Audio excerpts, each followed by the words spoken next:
postponing local elections in Sri Lanka. We have never recommended postponing local elections.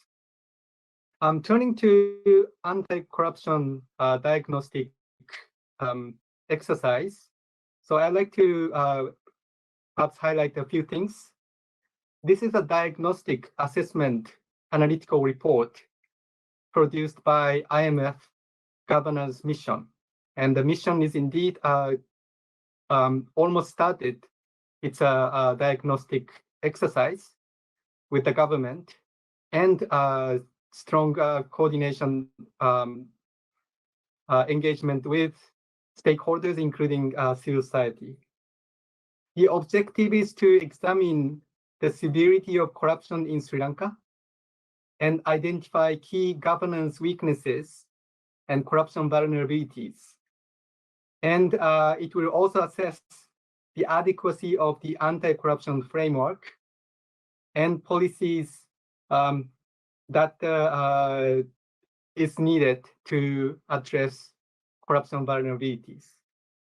The focus of the IMF diagnostic will be IMF's core issues, including fiscal governance, financial sector oversight, central bank governance, market regulations, rule of law, and AML-CFT.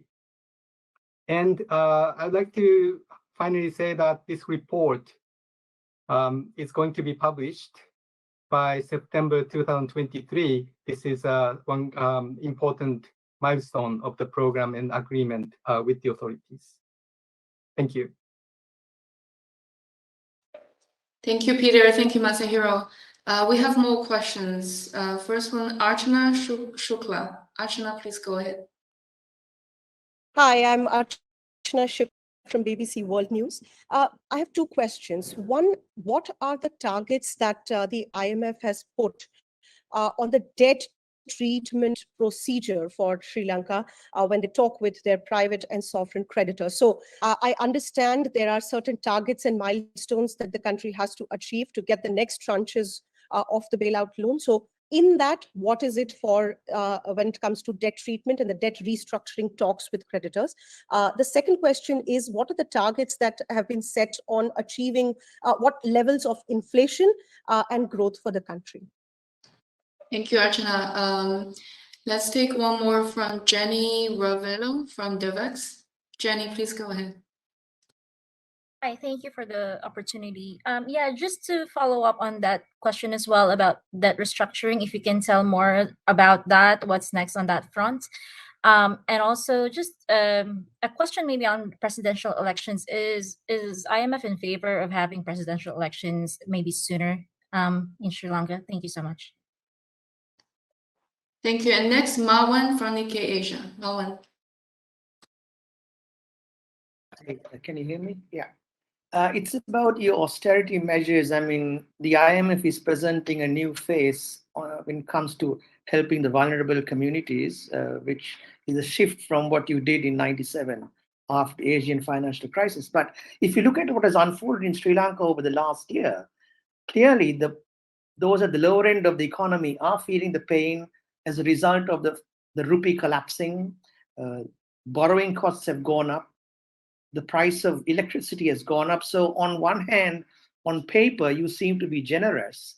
But when you look at the reality on the ground, there is unfolding economic pain that could precipitate a social crisis and even a political crisis like the one we saw last year that resulted in the downfall of the Rajapaksa family. Thank you. Thank you. Let's take these questions first. Yeah, and thank you very much. So maybe starting with the last question first. So, you know, this sort of supposition that the IMF is imposing this austerity. Over the last, 6 months, or you could say a year since the crisis started, as you know, there has been no IMF support. The IMF support starts today. And that has just shown what a brutal experiment it is to have to adjust the economy from one equilibrium to the other without any external support. No one is willing to finance that big gap between expenditures and revenue of the government. In 2021, revenues were something like 8.6% or so of GDP, and expenditure 19.9%. In the past, the government has been able to finance that with borrowings from official and private creditors. At the moment, no one is willing to cover that gap, and hence the adjustment is very brutal. The government needs to raise its revenue very quickly, and the central bank has been printing money, which has been fueling inflation. Inflation is one of the bluntest tool you can have, because it creates, it's particularly bad for the poor. So what the fund does is two things.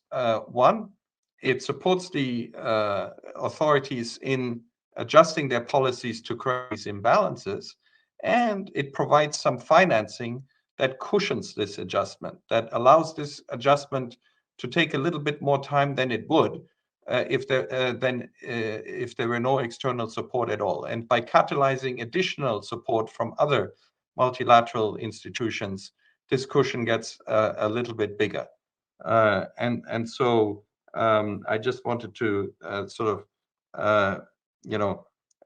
correct the notion that the fund is causing austerity. It is something that's a result of the crisis, and the fund is there to lessen the impact a little bit, but the adjustment will nevertheless be a harsh one. On the debt restructuring, there were a couple of questions. The targets in particular that need to be reached in negotiations with creditors are laid out in the MEFP paragraph 15. So there's one on the debt stock that says that the debt stock of Sri Lanka should reach 95% of GDP by 2032. That's the first one. The second one is to have gross financing needs below 13% of GDP between 2027 and 2032 on average. And that would be down from a high number of more than 34% of GDP in 2022.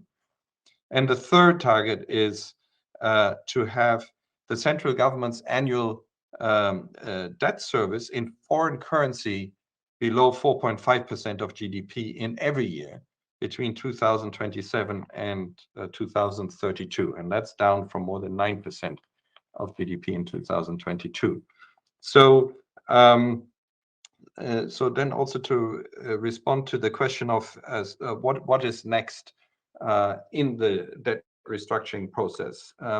So Sri Lanka, with the aid of their legal and financial advisors, now needs to present a debt restructuring strategy, and it has committed to do that by the end of April.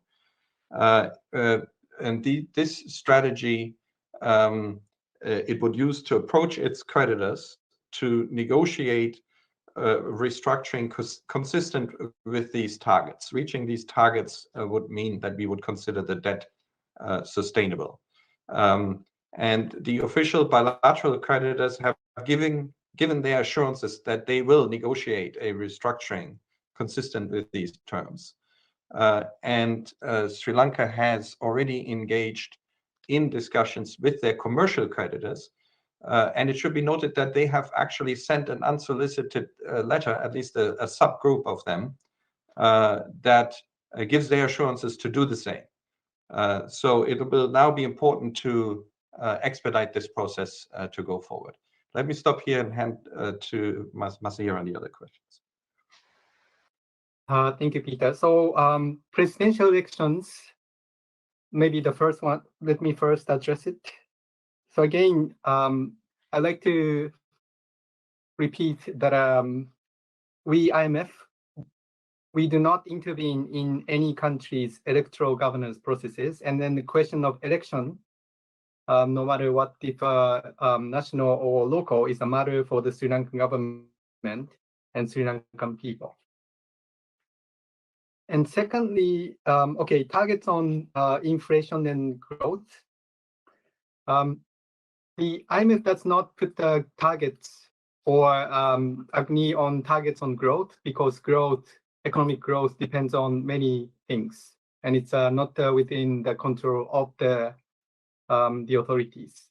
However, there is an inflation target, and you can find the specific target in Table 1 attached to MEFP, where the authorities and IMF agreed to have a target around the band between 12% and 18% by end of 2023, with a midpoint of 15%.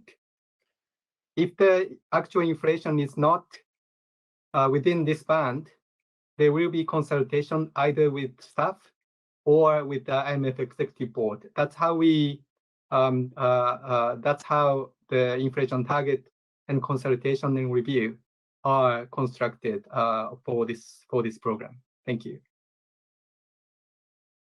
I see many hands up, more than 10 hands here. So let's take Indica from Daily Mirror, and then Ada Darana, and then Philip One. Indica, please go ahead. Yeah, thank you, Ting. I'll be brief. I have 3 questions. Would you be advising the government of phasing out the import restrictions currently in place? That is number 1. And number 2 is there is still confusion about whether the bailout package approved can be used for fiscal support. Could you please clarify on that? And the third is on exchange rate, the CB still intervenes in the market. So would you be advising against that going forward? Thank you. Thanks, Indica. Ada Darana, 24.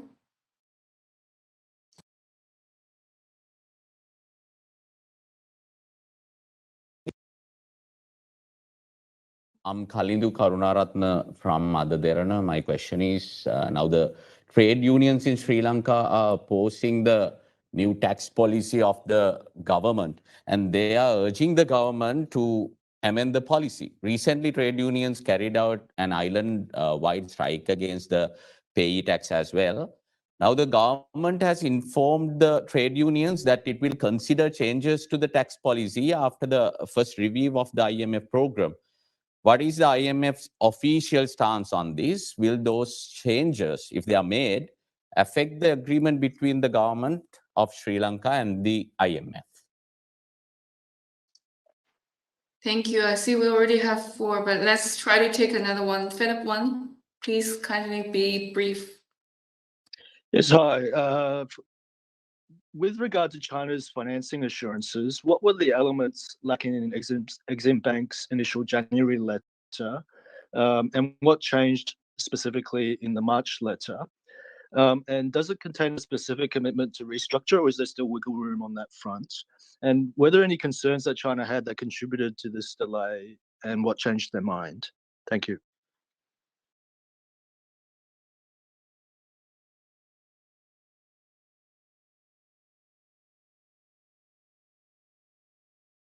Okay, thank you.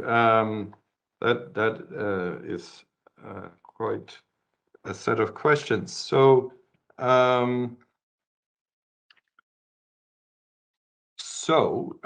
maybe I start with okay. The last one maybe is the most straightforward. So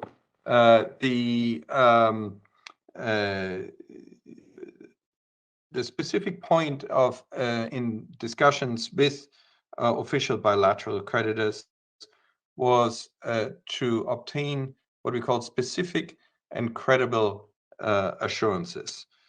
So these assurances needed to indicate an understanding of the debt situation in Sri Lanka, that the debt situation is not sustainable, and a willingness to negotiate a restructuring that is consistent with the debt targets under the IMF program in order to restore debt sustainability under the IMF program.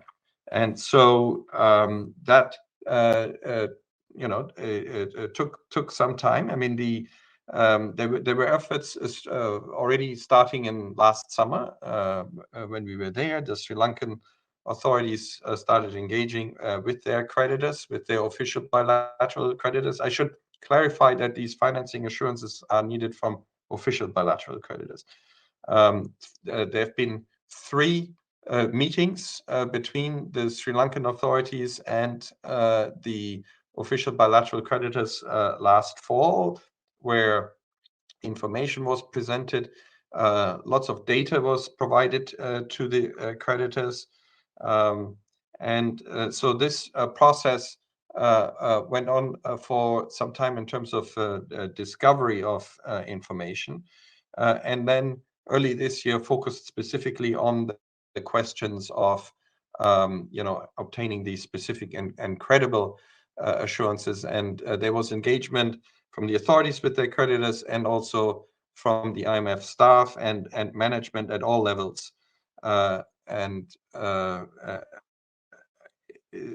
final assurances were obtained less than 2 weeks ago, just one day before we submitted our papers to the executive board. So concerns revolved around having an adequate set of information and data, trying to understand what the implications of the targets are for creditors' own debt, and so forth. But as I said, as soon as all these assurances were obtained, we went ahead to present the case to the board, to the executive board. Maybe I take the question also on the trade unions and whether this affects the agreement, and Masahiro can take the other questions. So we understand the hardship of the people in Sri Lanka that they're experiencing at this time. There have been incredible increases in the cost of living. There has been loss of employment, loss of livelihoods, rising energy costs, and falling real incomes that really have hit the population large, and in particular the poor and the vulnerable, who have no buffers to deal with this crisis. And so the current economic crisis has a number of origins, including the government's inability to meet government spending needs through revenue collection. As I was already talking about the revenue, Sri Lanka is amongst the countries that collects the least amount of fiscal revenue in the world, with a revenue to GDP ratio of only 8.3% in 2021, when expenditures were 19.9%. And as I mentioned, external creditors are not willing to provide to fill that gap. So tax reforms are badly needed to correct this imbalance. And only with appropriate tax receipts will the government be able to fund essential expenditures and to avoid further slashing critically important outlays. So these reforms will also help to regain the confidence of creditors so that in the future they will once again finance the gap between revenue and expenditure. The efforts to increase tax revenue should be pursued in a growth-friendly manner while protecting the poor and the most vulnerable. And it is important that those who can afford it make commensurate contributions to the financing of necessary government expenditures. The tax package the authorities have introduced include the new tax rate schedule, including the new tax rate schedule for personal income tax, helps to meet these objectives. And the tax rates proposed under the authorities program are also in line with similar countries who are contributing to Sri Lanka's support package through the IMF.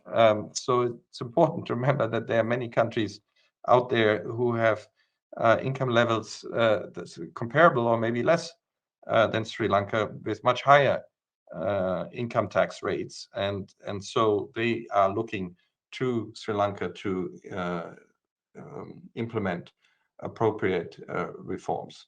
Let me stop here and pass to Masahiro.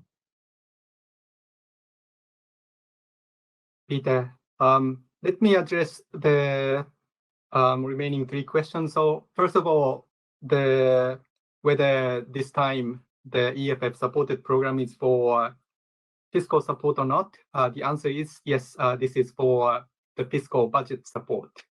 The amount dispersed in 2 days, around $303 million worth of SDR, will be available for the government to use.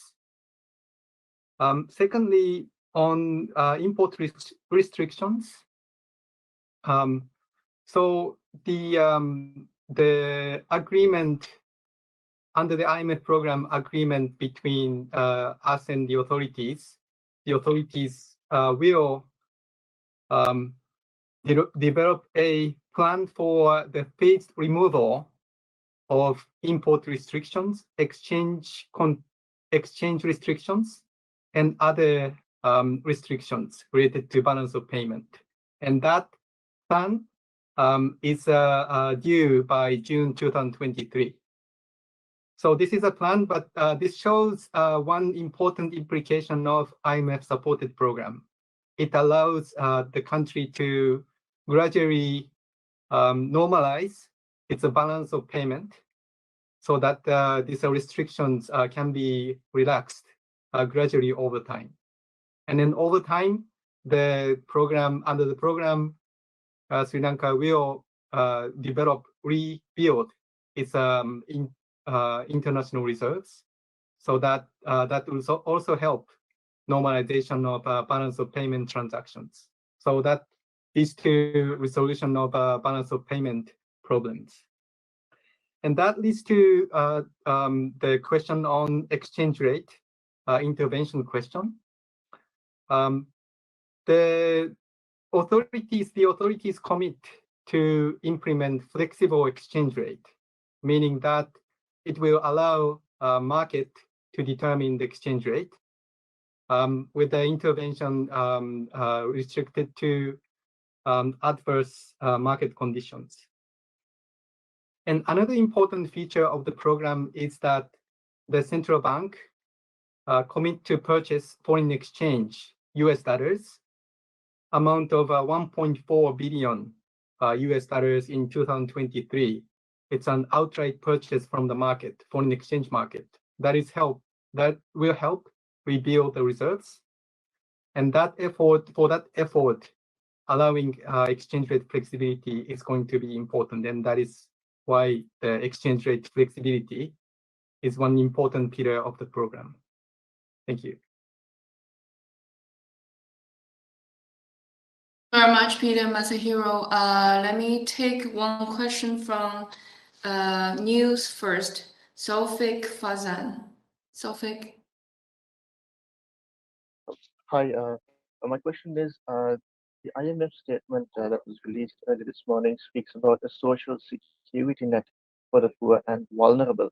My question to you is, the social security net, are you referring to any budgetary allocations through the IMF disbursement that is coming in?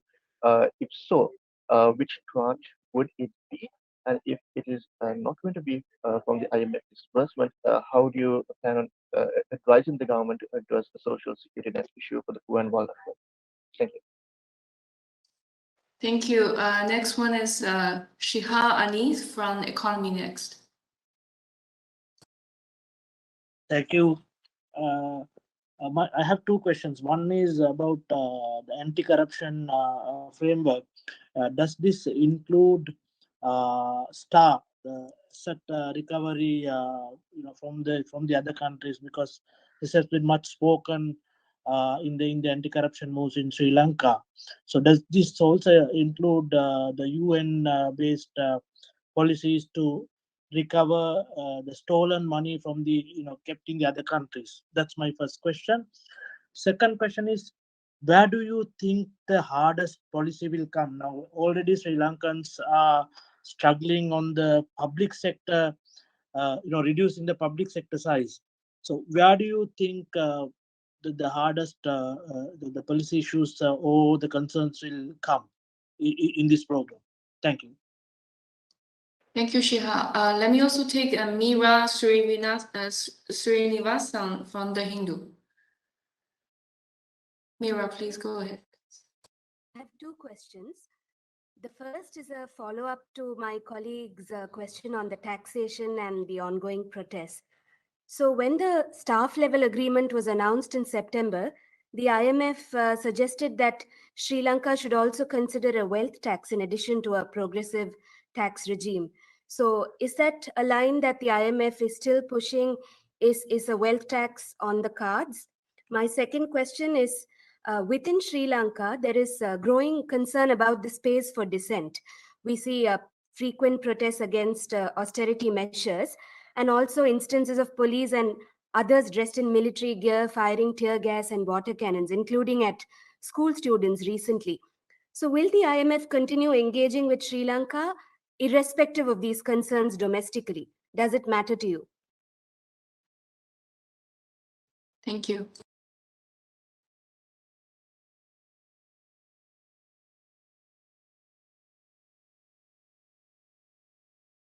Thank you. So let me address questions on social safety net and anti-corruption and perhaps wealth tax. On social safety net, maybe just a few things I'd like to explain. However, the detail is in the annex in the staff report, and we covered it in Annex 4 of the staff report covers really extensively on this very important critical reform on social safety net. So first, the program sets a minimum spending floor by the government on the social safety net program, and then the definition is defined in this annex in the program document. But 187 billion rupee for 2023 is amounting to 0.6% of GDP, ensuring the real level of a benefit will stay the constant, and the number of beneficiaries will be similar to what was done in 2022. And that is a minimum spending floor. It's important target for the program. We will monitor if this spending is this minimum spending target is observed. The second thing is the social safety net improving coverage and targeting is very important. So right now, the social safety net covers around 40% of poor household. That should be significantly increased. And some social safety net spending is paid to relatively rich families. Around 10% is paid to rich segment of the Sri Lankan society. So that should be corrected. This reform will be done throughout 2023. An important milestone is mid of this year, the approval of the welfare benefit payment scheme that is detailed in our structural benchmark table, table 2 of MEFP. And last but not least, the IMF's disbursement is not tied to specific spending.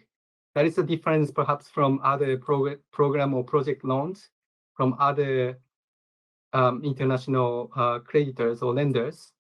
In the case of IMF, this amount is used by the government, and then it doesn't touch to specific spending. Anti-corruption framework, let me quickly get back to the question on asset recovery.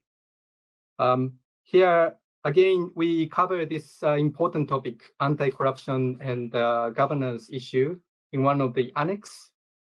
And then that you can see that in the detail, but important message I'd like to convey here is that Sri Lankan government commits to introduce anti-corruption legislation in line with UN Convention against Corruption. And that includes both asset declaration and asset recovery. Asset declaration part is going to be addressed in the near term, the anti-corruption law. And asset recovery part takes a little bit more time, and then that is going to be addressed by March 2024. On top of that, the governance diagnostic will further recommend the specific reforms in the anti-corruption area. The last one, wealth tax. So yes, we mentioned it in the staff level agreement, and now we can say that it's part of the program agreed between us and the authorities. The introduction of property tax and wealth transfer tax is envisaged in 2025. So that takes a little bit time because of preparation. For example, the asset real estate valuation system takes some time to prepare and develop. And that is important reform to be implemented in 2025. And that, again, it's important to make the tax package more progressive. That is more contribution from relatively high income earners. Thank you. I'll stop here. So let me try and address the other two questions. So in terms of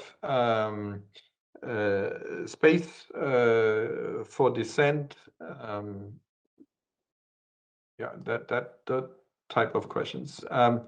So the IMF is an international organization with a limited technical mandate. The IMF's purposes are all economic in nature and focus on promoting macroeconomic and financial stability, economic growth, assisting members in addressing their balance of payments needs. So as such, we don't have a mandate when it comes to the governance or the government of the people and how it interacts with its people. I mean, that's a stable economic and financial environment, which is the proposed policy under the EFF supported program aims to achieve, that the program aims to achieve in Sri Lanka. Those a stable environment can provide a critical foundation, when it comes to enhancing human rights. And then when it comes to so what are the hardest policies? So, well, it is certainly an ambitious reform agenda. In particular, the turnaround in in the fiscal policies. So, for example, the primary balance is envisaged to turn around from negative 5.7% in 2021 to 2.3% of GDP in starting in 2025. So that's a considerable turnaround. That is quite ambitious. But what is the alternative? I think that the alternative would be the hardest part, not to reform, because that would just extend the crisis that is there now, and that would destroy economic value in Sri Lanka in a much more significant and prolonged way for a long time into the future. So embarking on this ambitious reform agenda and putting the economy back on a trajectory for stable and inclusive growth will in the end be much better for the country than not undertaking these reforms and prolonging the crisis and making it worse, essentially. Thank you.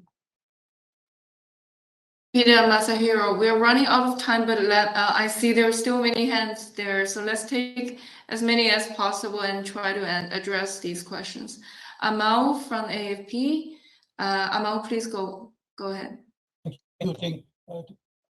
I'm just trying to get some clarification on this line that Sri Lanka will be the first country in Asia to undergo this governance diagnostic exercise. Can you take us through what are the other places where you have done this kind of thing? And how do you expect Sri Lanka to be your test case in Asia? What are the sort of key things that you're looking at? You've seen some of it in the staff report, but very briefly, what are the key areas and what are the things that we'll be able to, milestones we'll be able to see in this process? Thank you. Thank you, Amal. Next, let's take Sidhant Sebal. Sidhant, please go ahead. Hi, sir. I'm Siddhant from Vion. My question is, how do you see India's role when it comes to the economic crisis Sri Lanka is facing? What's IMF's view? Thank you. And Rosuki Hanada from Nikkei. Hi. Good morning. I would like to quickly ask two questions. One of the thing is a payback period. I understand this program is a 48 months program, and the payback periods are already determined or not. The second thing is about the approach of the assurance of the transparency. Could you briefly explain the IMF approach to assure the transparency of the debt? Thank you. Thank you, Peter Masahiro. There are also two questions in the chat. You will see one from Achana, a clarification on the IMF loan provide fiscal budget support, and also from Dinesh on the financing assurance. So there are many questions, so let's try to address them briefly as many as possible. Thank you.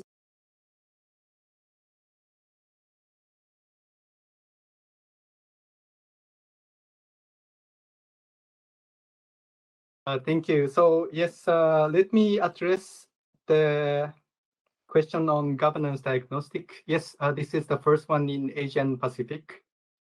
However, the IMF has focused on governance and anti-corruption issues, which is macro critical since 2000, many years ago, and then recently revamped its effort in 2018. And there are governance diagnostic done in several other countries. And then there is a link to the website on the on this past governance diagnostic report. Yes, I'm trying to look for the countries, but maybe it's quicker for you to look at the link. We have Annex 7 in the staff report, focusing on governance diagnostic and anti-corruption. And there's a footnote too in that page. And on the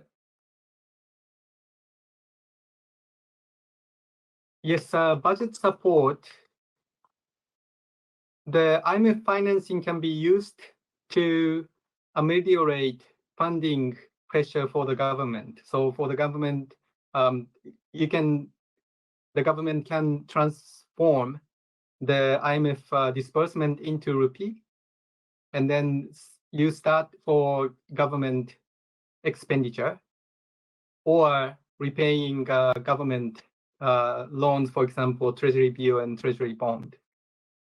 That will ease the pressure, funding pressure for the Sri Lanka as well, so that the more stable funding condition for the government can be achieved.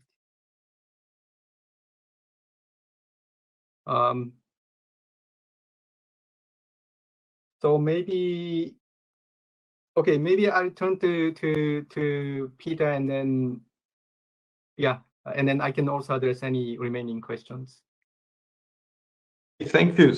So on the repayment period, so the extended fund facility has repayment periods ranging from 4.5 to 10 years. And there's a table in the staff report, table 7 on page 49, that gives the profile of repayments to the IMF from Sri Lanka. And that includes repayments from the program that was just approved, as well as outstanding balances.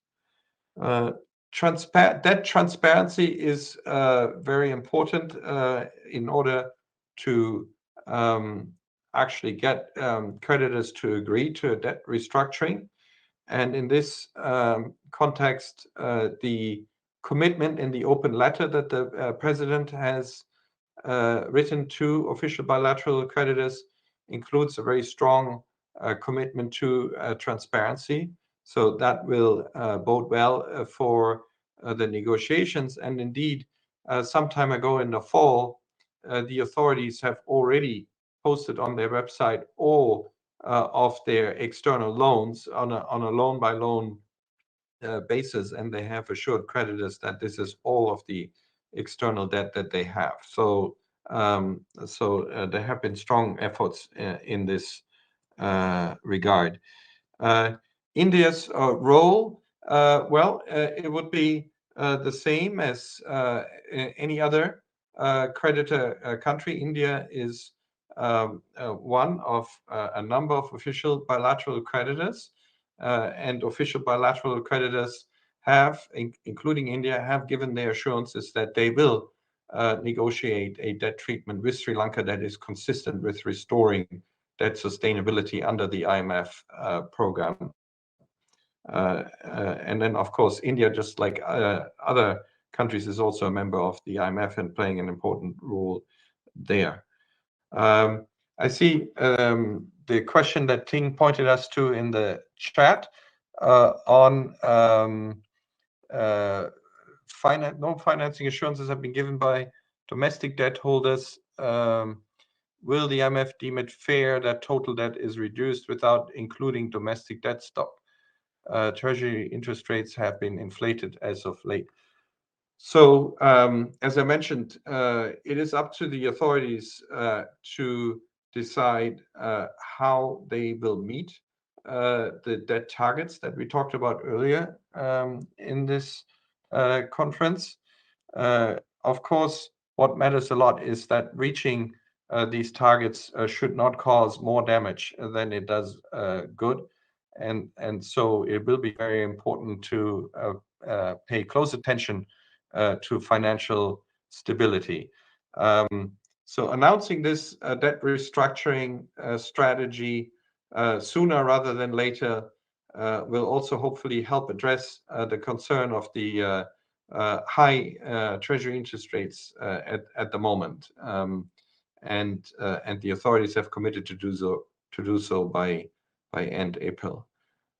Let me stop here. I'm not sure whether we now skipped the question, but Ting will keep us on track. Thank you, Peter Masahiro. It's getting late here, and I see we still have many questions. I don't think we will be able to answer all the questions tonight, and but let me take two last questions. One from Minal Fernandez from Al Jazeera, I believe, and also Asantha from The Economist. Asantha and Minal, please go ahead. Thank you, Ting. You've mentioned about corruption and about safeguards in terms of preventing corruption. You talked about the diagnostic mission, but we're already seeing the disbursement of the first tranche, I believe Peter said, within the next 2 days or so. As much as the work to prevent corruption is a sort of a work in progress, how do you ensure that the money is disbursed in the meantime are properly utilized and not abused?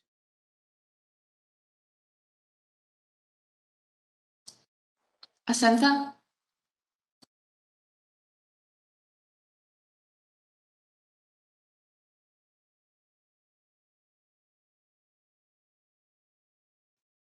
Asantha, are you still there? If not, maybe you can. I'm here. Oh, okay. Yeah. Go ahead. The way the budget financing is done, is it likely to impact change reserve money in any way? And also, how will it impact your NIR target flow you have given? And is debt is sustainable based forward-looking? Did you say it on the basis of official assurances only, or is it also because on the unsolicited letter given by the private creditors? And there's also among some private creditors, I understand that they are unhappy about the GDP forward projections, and that how it impacts the GFN in the future if the GDP is low. And there is some talk of using a downside bond. What is your view on that? And also, there's a in the program there's a prohibition on monetary financing, but the new law specifically provides for provisional advances. So how do you view that? Thank you.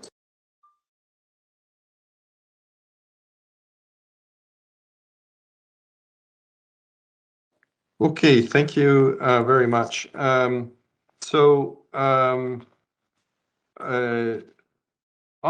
the debt sustainability question, the fact that official bilateral creditors have given their assurances that they will negotiate a debt treatment consistent with restoring debt sustainability is a key part of judging that that will be sustainable on a forward-looking basis. When it comes to commercial creditors, the policy requires a different standard. It doesn't require these assurances, although that letter that you mentioned was, of course, helpful. But there, the standard is more based on good faith negotiations. So it's more on process rather than substance. And you know, there are sort of some questions such as have the authorities engaged in discussions or negotiations with their creditors on a good faith basis? Have they given them an opportunity for input? Those type of questions. And so those were assessed to have been satisfied for now. And then, of course, you know, now that the program has been approved, there's nothing in the way of commencing the negotiations also with commercial creditors. So the authorities will need to answer some of these questions that you mentioned may be coming from commercial creditors with respect to GDP projections, or you know, is there room to use state contingent instruments? So it's really up to them to find some kind of instrument that you know, works for both parties. Yeah, Masahiro, do you want to take the other questions? So one by one. First of all, whether the funding from the IMF can be properly used. So this is a very important question, and it's core of the reform. So we fully share that there's an importance to improve the fiscal institutions, in particular public financial management, which is to improve how the public money is spent, either from tax revenues or financing from lenders like us. So although it is difficult to have the reform in short period of time, it takes some substantive amount of time. It is important to improve PFM functions, and then the program envisages new PFM law, which clearly formulate the budget formulation process, role of responsibilities of Ministry of Finance and spending agencies, and also include revamped fiscal rules that should be now effective and binding.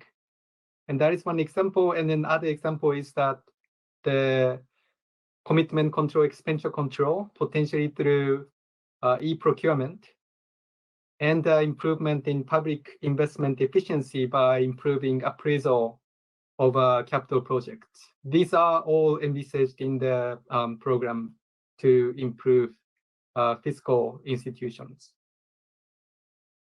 The budget financing and so on, maybe I would like to avoid some technical answers, but to say that the budget support is trying to ameliorate the adjustment needs of Sri Lanka, or ameliorate the funding pressure for the government to ensure that the government doesn't have to resort to abrupt spending tightening. So in that sense, that helps the manage the economic adjustment. And last thing, again, on the Central Bank Act, the important objective here is to abandon the central bank financing of fiscal deficit. That has been the case in Sri Lanka preceding some balance of payment difficulties. And then that is the case in the current episode of the crisis. So when moving away from monetary financing and increasing, enhancing autonomy of the central bank is very important for price stability and macroeconomic stability. Thank you. I'll stop here. So much, Peter and Masahiro. Hi, and thank you everyone for joining this press briefing. We are running out of time, and I see we still have many questions unanswered, but we will be posting this video shortly after this, and then we will also post the transcript of the briefing tomorrow DC time. Thank you again, everyone, and enjoy the rest of your day. Thank you. Bye. Thank you so much. Thank you. Thank you. Thank you.